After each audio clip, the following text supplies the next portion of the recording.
razón y un nuevo corazón. ¿Quién pagó mi redención? Solo de Jesús la sangre. Fue el rescate eficaz, trajo santidad y paz. No existe nada igual. Solo de Jesús la sangre.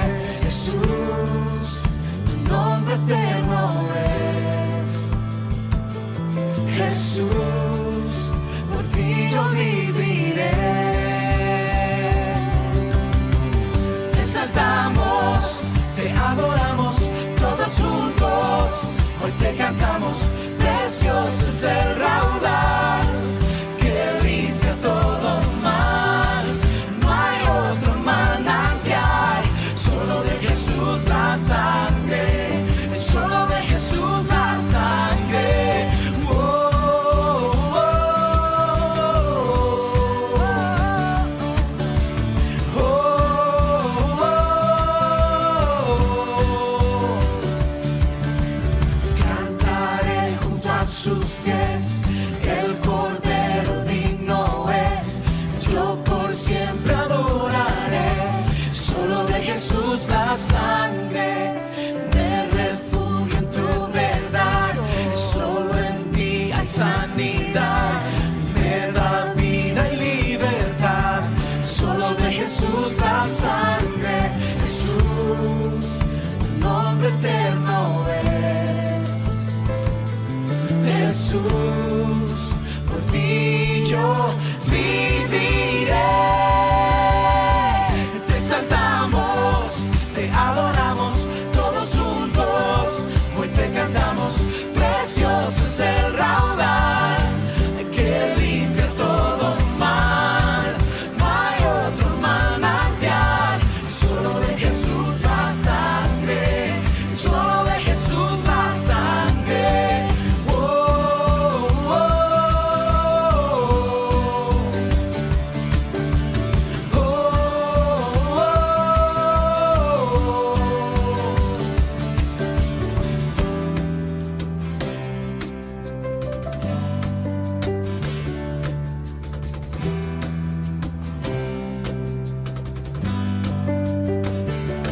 hay poder, poder en Jesús.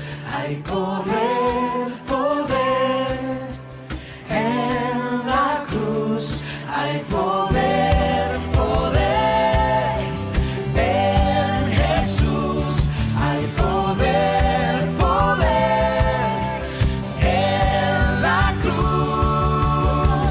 Te exaltamos, te adoramos, todos juntos. Hoy te cantamos, precioso es el raudal que limpia todo mal. No hay otro manantial, solo de Jesús la sangre. Solo de Jesús la sangre. Oh, oh, oh, oh, oh.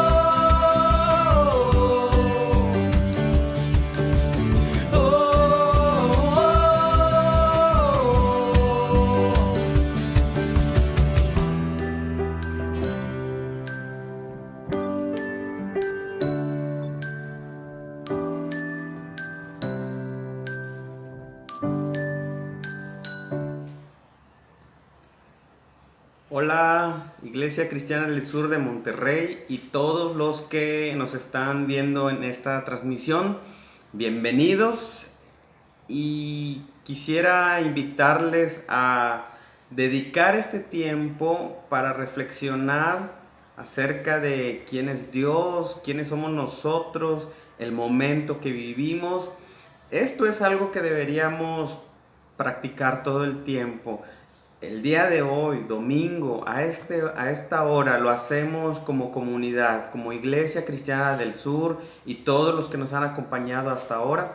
Y es algo que tú podrías también hacer ahí en tu hogar otros días de la semana.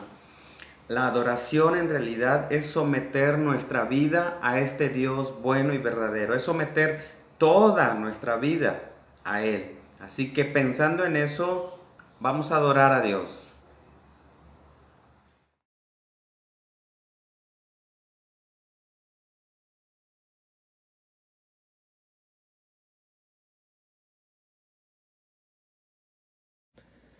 Aleluya, alabado sea el Señor. Alaben a Dios en su santuario, alábenlo en su poderoso firmamento, alábenlo por sus proezas, alábenlo por su inmensa grandeza, alábenlo con sonido de trompeta, alábenlo con el arpa y la lira, alábenlo con panderos y danzas, alábenlo con cuerdas y flautas, alábenlo con címbalos sonoros, alábenlo con címbalos resonantes, que todo lo que respira alabe al Señor. Aleluya, alabado sea el Señor.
Aquel cuya transgresión ha sido perdonada y cubierto su pecado. Dichoso el hombre a quien el Señor no culpa de iniquidad y en cuyo espíritu no hay engaño. Mientras callé, se envejecieron mis huesos en mi gemir todo el día, porque de día y de noche se agravó sobre mí tu mano, se volvió mi verdor en sequedades de verano. Mi pecado te declaré y no encubrí mi iniquidad. Dije, confesaré mis transgresiones al Señor, y tú perdonaste la maldad de mi pecado. Hay prácticamente dos formas de vivir en relación con Dios. Una es viniendo a Él, confesándole tu pecado, y la otra es escondiéndolo. ¿Y por qué, si la Biblia nos llama a confesar nuestro pecado, por qué lo esconderías? Piensa, ¿por qué escondes tu pecado? ¿Por qué te da miedo venir a Dios y confesarle lo que Él ya sabe? ¿Tú crees que Él no sabe lo que has hecho? ¿Tú crees que Él no sabe lo que hay en ti, tus pensamientos, tus acciones, tus más oscuros secretos? Él lo sabe. Pero lo que este pasaje nos llama a hacer es a confesar, porque esto no nos da desde la perspectiva no de Dios, nos da desde la perspectiva del hombre. Y desde la perspectiva del hombre, decirnos cristianos, decirnos creyentes y no confesar nuestro pecado a Dios, dice el salmista que era como sentir la mano pesada de Dios todo el día delante de Él, destruyéndolo, como aplastando sus huesos. Por eso empieza el Salmo diciendo, dichoso, bienaventurado el hombre que confiesa su pecado, porque encuentras libertad, encuentras gozo en saber que Dios te acepta, Dios te escucha. Y pensando en esto, vamos a venir ahorita a orar y vamos a decirle a Dios en nuestro pecado, confiésaselo, no porque Él no lo sepa, sino porque es la forma en que Dios quiere que tú salgas de ahí, quiere que tú le confieses y le digas, Señor, esto es quien soy, ayúdame, cámbiame, perdóname.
Antes de nuestro estudio y reflexión de la palabra de Dios basada en Filemón, quisiera leer el Salmo 90 y hacer una oración basado en ello.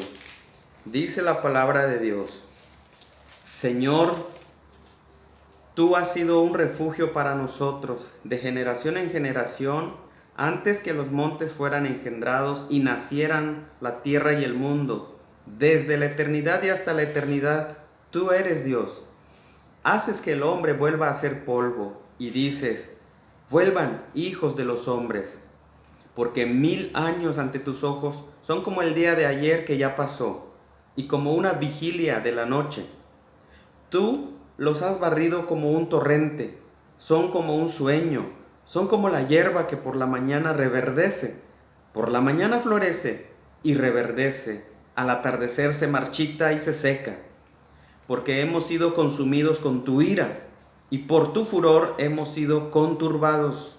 Has puesto nuestras iniquidades delante de ti, nuestros pecados secretos a la luz de tu presencia, porque por tu furor han declinado todos nuestros días. Acabamos nuestros años como un suspiro. Los días de nuestra vida llegan a 70 años y en caso de mayor vigor a 80 años. Con todo, su orgullo es solo trabajo y pesar, porque pronto pasa y volamos. ¿Quién conoce el poder de tu ira y tu furor conforme al temor que se debe a ti? Enséñanos a contar de tal modo nuestros días, que traigamos al corazón sabiduría. Vuelve, Señor, ¿hasta cuándo? Y compadécete de tus siervos. Sácianos por la mañana con tu misericordia, y cantaremos con gozo, y nos alegraremos todos nuestros días. Alégranos conforme a los días que nos afligiste y a los años en que vimos adversidad. Sea manifiesta tu obra a tus siervos y tu majestad a sus hijos, y sea la gracia del Señor nuestro Dios sobre nosotros. Confirma, pues, sobre nosotros la obra de nuestras manos. Sí, la obra de nuestras manos confirma. Al parecer, este salmo que escribió Moisés al pueblo de Israel cuando vagaba por el desierto, era usado en las tiendas, es decir, en los hogares, diariamente para orar al Señor, para recordar quién es el hombre, quién es Dios. Y hay 3 cosas que encontramos en este salmo, y quisiera que, pensando en eso, hagamos una oración. Lo primero es que la vida es breve. Lo segundo es que Dios es un Dios santo, es decir, es un Dios sin maldad, sin pecado, no hay error.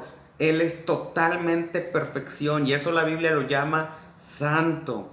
Y todo lo que Él hace es santo, y su justicia es santa. Y una tercera cosa que encontramos es que en este Dios santo hay gracia y hay perdón. Pensando en eso, quisiera que hagamos esta oración. Señor, nos acercamos a ti, y lo primero que quiero rogarte es que pongas estas palabras en nuestra boca, estas palabras del Salmo que leímos. Ponlas en nuestra boca y en nuestro corazón, que tú eres refugio. Y por eso podemos estar tranquilos, podemos estar seguros en ti. El pueblo de Israel sabía esto y lo comprobó, que tú eres refugio, que el ser humano lo que más necesita es este refugio, el Dios de Israel, el Dios de la Biblia, el Dios vivo y verdadero. El pueblo de Israel, como sabemos en el Antiguo Testamento, vagaron por el desierto, y sus estómagos no estuvieron vacíos. Sus pies no se lastimaron al caminar, porque en el desierto pedregoso en donde iban, ellos tenían calzado que no se desgastaba porque tú estabas con ellos, tú los sostenías, eras y eres y serás refugio para todo el que se humille delante de ti. Y nosotros, Señor, hoy somos como peregrinos en un desierto. Tal vez no nos habíamos dado cuenta de eso hasta que llegó esta pandemia y puso al mundo de cabeza y nos ha mostrado de nuevo, ha revelado de nuevo nuestra fragilidad, la fragilidad humana, porque es claro y es obvio, estamos en medio de tragedias, en medio de desempleo, estamos en medio de personas que están muriendo, en medio de personas enfermas y nuestra condición es frágil. Nuestra condición como seres humanos es mortal. Y en medio de todo esto, Señor, podemos hallar refugio en ti, el Dios de Israel. Y podemos hallar refugio porque eres Dios. Estas palabras que dicen desde los tiempos antiguos hasta los tiempos postreros, tú eres Dios, nos dan esperanza, nos dan consuelo, nos dan ánimo. Y que tú seas Dios, Señor, significa que eres soberano, el Rey del universo, el Rey de la tierra.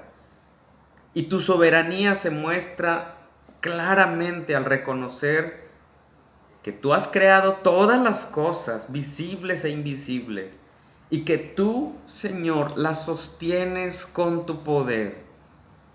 Además, es claro también que dispones de nosotros, de todos los seres humanos, dispones de nuestras vidas a tu perfecta voluntad.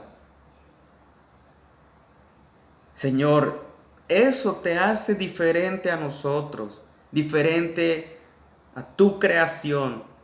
Tú eres, Señor, infinito por siempre y nosotros somos seres finitos.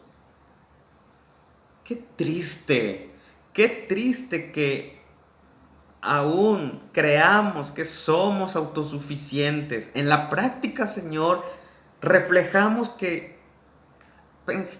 somos autosuficientes, que somos independientes y que podemos conducir nuestra vida a nuestra entera voluntad. Perdónanos por creer en eso, Señor, y por hacerlo en la práctica. Porque lo que encontramos en este salmo es una gran verdad. Toda nuestra fragilidad es por nuestra condición caída. La muerte, la enfermedad y las tragedias son consecuencia de esa rebeldía en el Edén. Y así el pecado entró al mundo y por medio del pecado entró todas las tragedias del ser humano y la muerte.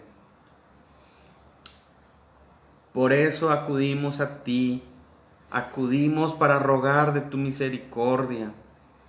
Que no sigamos creyendo que tenemos una vida larga y próspera y que de último te buscaremos. Que no creamos, Señor, en eso, sino que reconozcamos nuestra fragilidad y nos humillemos ante ti. Que cuando estemos frente a ti, Señor, de manera personal, reconozcamos nuestra debilidad. Y al reconocer nuestra debilidad, Señor, lo único que queremos pedirte es sabiduría para vivir el resto de nuestros días. No sabemos si será el día de hoy, el día de mañana o cuántos años más, pero te pedimos sabiduría para vivir esta frágil vida y que nos demos cuenta de nuestra condición y nos acerquemos a ti. Sácianos de tu sabiduría. Sácianos de tu misericordia, Señor. Que tu reino siga mostrándose, revelándose a todos los seres humanos.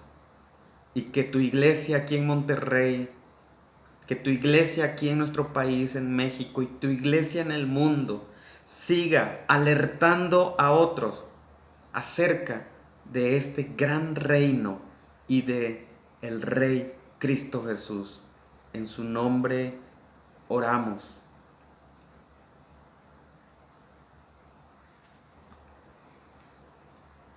Quisiera que escuchen con atención la palabra de Dios en la carta del apóstol Pablo a Filemón, y después de la lectura quiero invitarles a escuchar una explicación de 7 minutos bastante sencilla acerca de esta carta.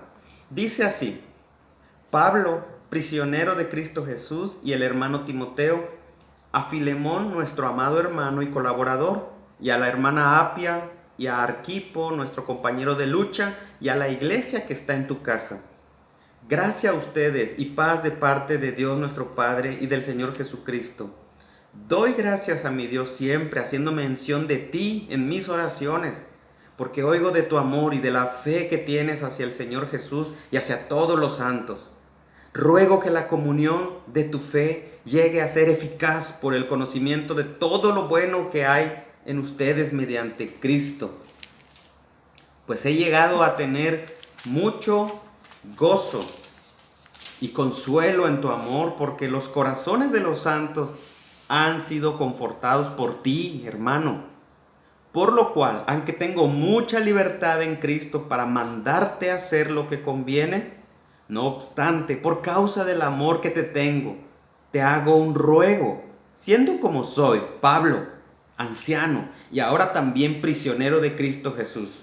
Te ruego por mi hijo Onésimo, a quien he engendrado en mis prisiones, quien en otro tiempo te era inútil, pero ahora nos es útil a ti y a mí. Y te lo he vuelto a enviar en persona, es decir, como si fuera mi propio corazón. Hubiera querido retenerlo conmigo para que me sirviera en lugar tuyo en mis prisiones por el Evangelio, pero no quise hacer nada sin tu consentimiento, para que tu bondad no fuera como por obligación, sino por tu propia voluntad. Porque quizá por esto se apartó de ti por algún tiempo, para que lo volvieras a recibir para siempre, ya no como esclavo, sino como más que un esclavo, como un hermano amado, especialmente para mí, pero cuánto más para ti, tanto en la carne como en el Señor. Si me tienes, pues, por compañero, acéptalo como me aceptarías a mí. Y si te ha perjudicado en alguna forma o te debe algo, cárgalo a mi cuenta. Yo, Pablo, escribo esto con mi propia mano. Yo lo pagaré. Por no decirte que aún tú mismo te me debes a mí. Sí, hermano, permíteme disfrutar este beneficio de ti en el Señor.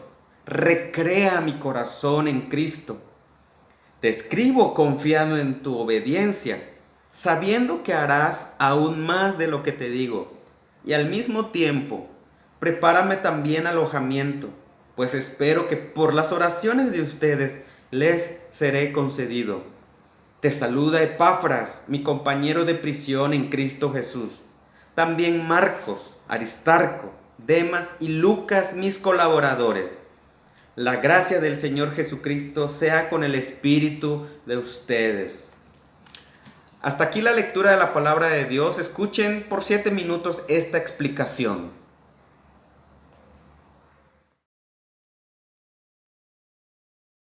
La carta de Pablo a Filemón.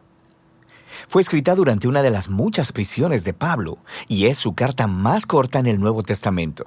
Pero no te dejes engañar por su tamaño. Esta es en realidad una de las cartas más explosivas que Pablo escribió. Esta es la historia de fondo para que podamos encajar los detalles que se encuentran en la carta. Filemón era un ciudadano romano acomodado de Colosas, que probablemente conoció a Pablo durante su misión en Éfeso y se convirtió en seguidor de Jesús. Después, cuando Epafras, colaborador de Pablo, empezó una comunidad de Jesús en Colosas, Filemón se convirtió en el líder de una iglesia que se reunía en su casa. Ahora, Filemón, como todos los patriarcas en el mundo romano, tenía esclavos, uno de los cuales se llamaba Onésimo, y en algún momento ambos tuvieron un serio conflicto. Onésimo le hizo mal a Filemón de alguna manera. Quizá fue un robo o quizás lo engañó. No lo sabemos exactamente.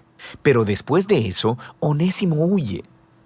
Eventualmente, Onésimo fue a ver a Pablo en prisión, probablemente para pedirle ayuda, y en el proceso se convirtió en seguidor de Jesús y luego en un amado asistente de Pablo.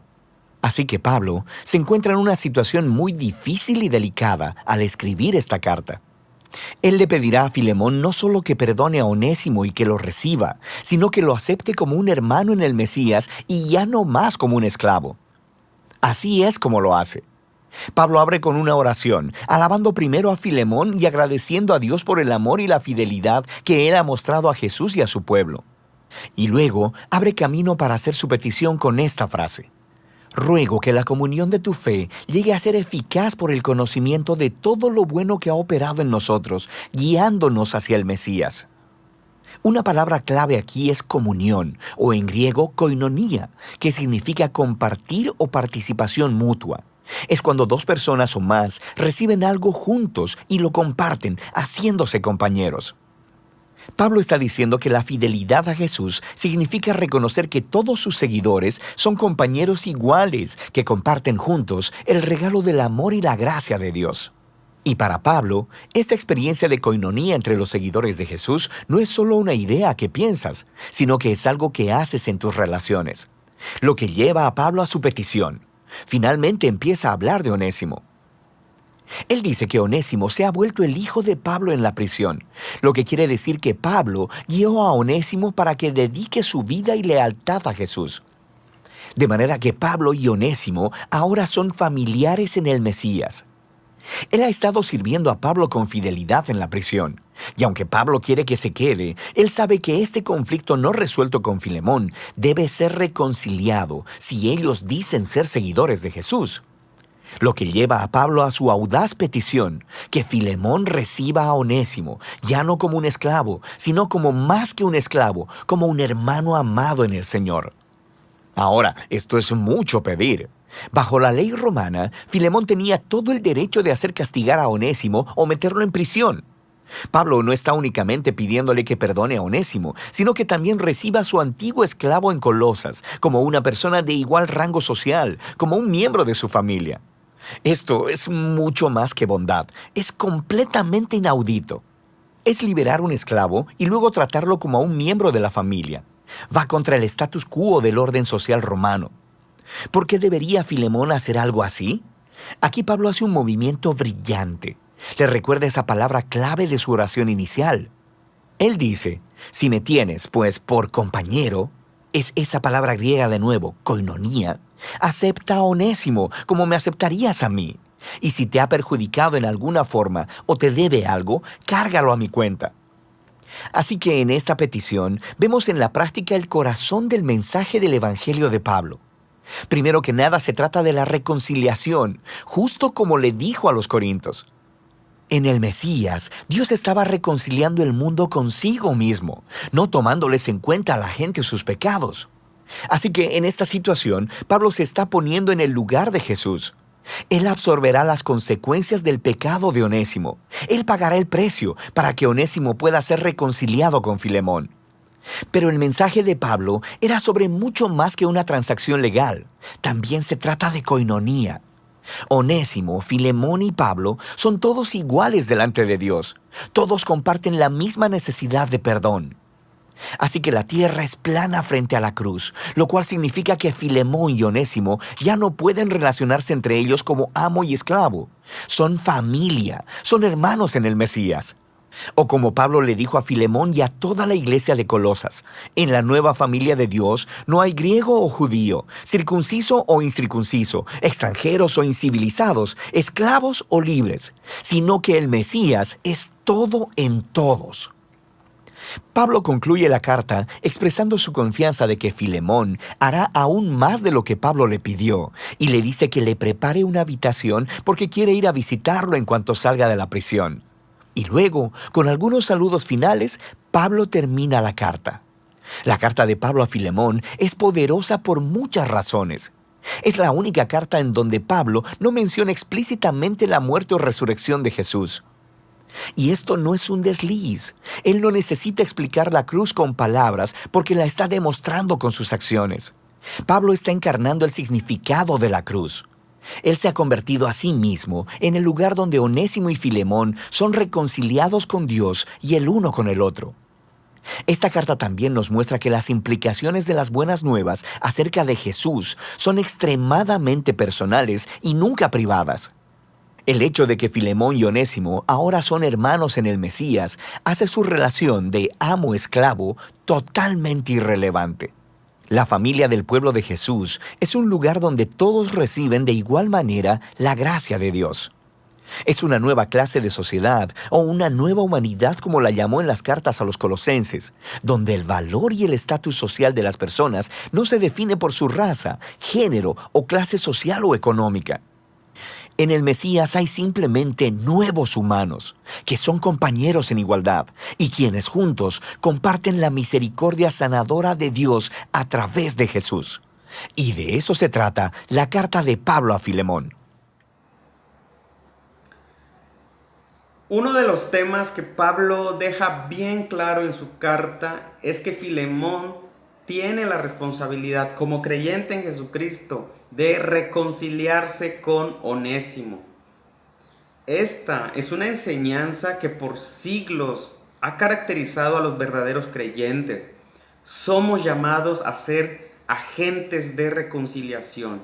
Y para ello quisiera que pensemos en tres cosas: tu relación con Dios, tu relación con otros y la relación de otros con Dios.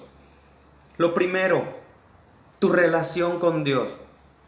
Y quiero preguntarte, quiero que te hagas esta pregunta, que nos hagamos esta pregunta. ¿Cómo está mi relación con Dios? ¿Me he reconciliado verdaderamente con Él? Mi vida refleja que yo he experimentado esa reconciliación con Él. Y esto es porque la Biblia afirma que todos somos enemigos de Dios.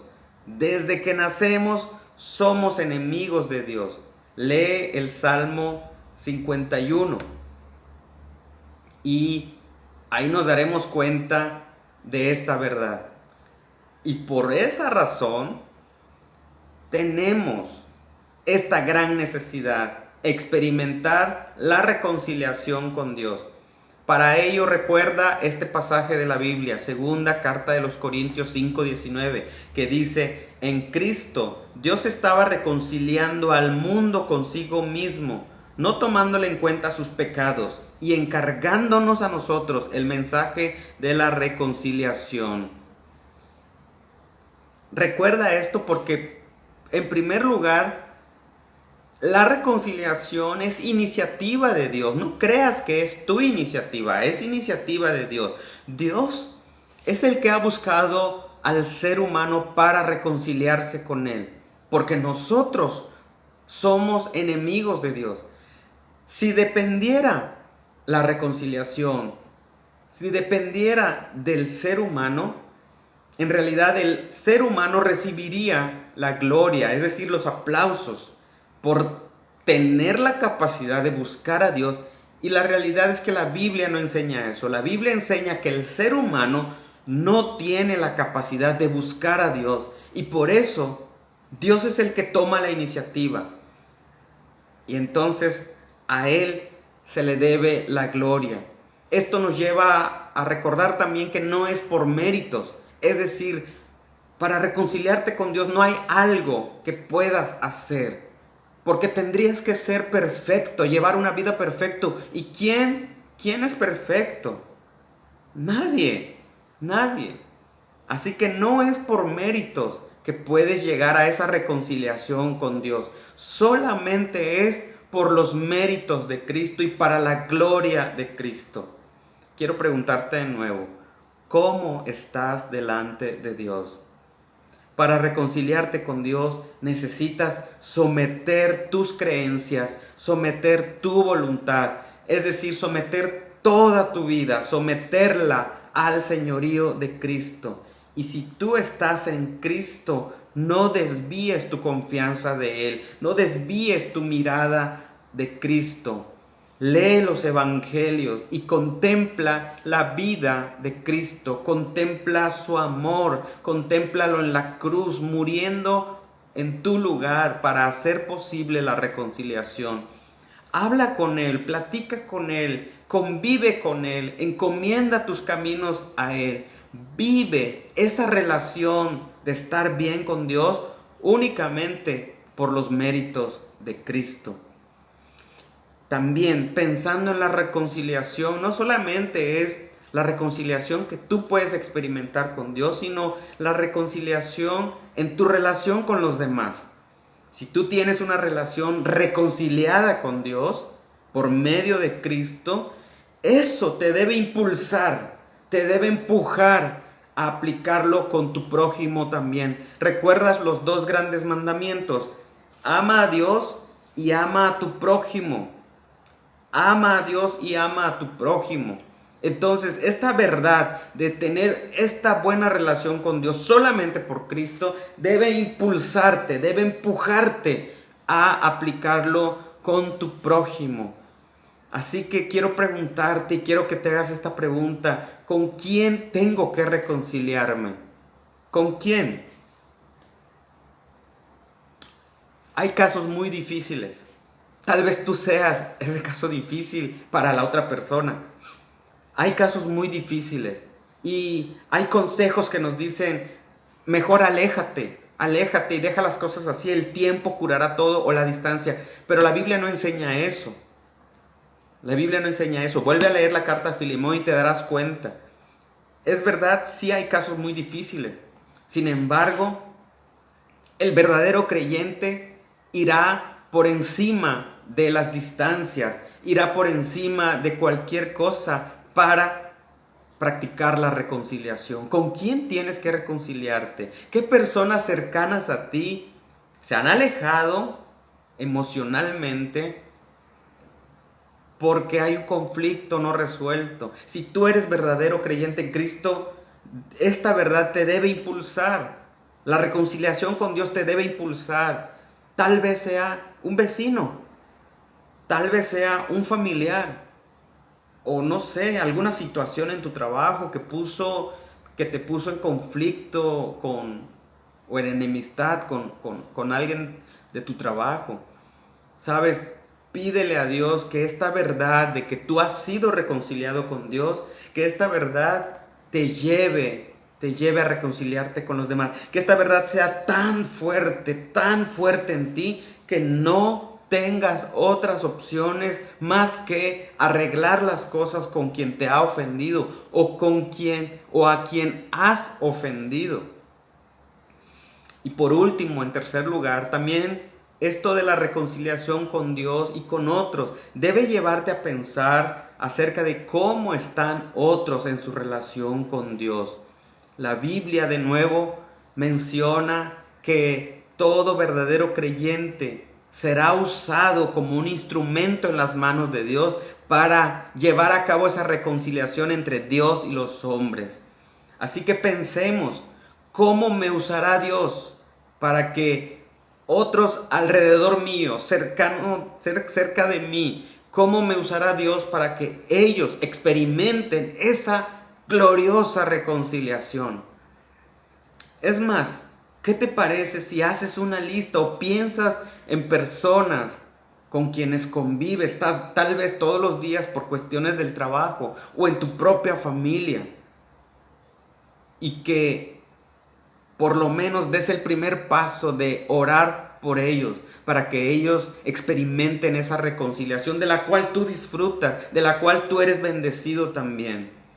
Acércate a esas personas no para juzgarlos o condenar su vida inmoral o cualquier otra cosa, porque recuerda de dónde Dios nos sacó y recuerda que aún no hemos sido perfeccionados. No podríamos juzgar o condenar a otras personas. Así que pídele a Dios que con sabiduría Él pueda guiarte para que otros contemplen la gracia de Dios, para que contemplen que Dios es bueno, que Dios es bondadoso. Quiero recordarte segunda carta a los Corintios 5:20. Dice, así que somos embajadores de Cristo, como si Dios nos exhortara a nosotros. En nombre de Cristo les rogamos que se reconcilien con Dios. Aquí el apóstol Pablo a los Corintios nos está diciendo, es como si Dios nos estuviera diciendo, vayan y díganle a los hombres, les ruego que se reconcilien con Dios. Haz esto práctico en tu propia vida. Ora por ello. Padre nuestro, nos acercamos a ti para pedirte 3 cosas. La primera, que vivamos con esa confianza de que en Cristo y solo en Cristo y por medio de Él y a través de Él es que hemos experimentado esta reconciliación. Que podamos vivir de acuerdo a eso. Que podamos reflejarlo y no olvidarlo, Señor, porque es la esencia de nuestra fe. Y te pedimos, Señor, que esta verdad sea tan fuerte que la podamos poner en práctica todo el tiempo en nuestra vida, empezando con nuestra propia familia, empezando con otros que están más cerca de nosotros, con nuestro prójimo, Señor. Y en tercer lugar, Señor, llévanos como embajadores tuyos, llévanos para que otros también puedan experimentar esta reconciliación, que nosotros alertemos a otros diciéndoles, hey, es posible tener una reconciliación y tener paz para con Dios solamente a través de Cristo. Llévanos con aquellos, danos sabiduría para hacerlo. Y que aunque estemos distanciados en este momento, aunque estemos con muchas complicaciones del trabajo, aunque estemos, Señor, con otras complicaciones familiares, en medio de esto, podamos vivir como personas reconciliadas contigo. Que tu iglesia refleje eso. Te lo pedimos en el nombre de Jesús. Amén. Que el Señor les bendiga y que pasen muy buenas tardes. Por favor, no olviden que Dios es un Dios bueno en medio de todo y cualquier circunstancia que vivamos. Escuchen esta bendición de parte de Dios para nosotros en su palabra. Gracia a ustedes y paz de parte de Dios nuestro Padre y del Señor Jesucristo. Que el Espíritu Santo aplique eso en nuestras vidas todo el tiempo. Hasta luego.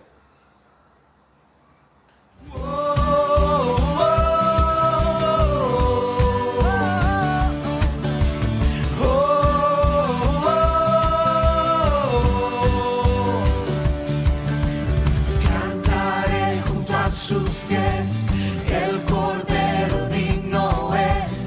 Yo por siempre adoraré, solo de Jesús la sangre. Me refugio en tu verdad, solo en ti hay sanidad. Me da vida y libertad, solo de Jesús la sangre. Jesús, tu nombre eterno es. Jesús, por ti yo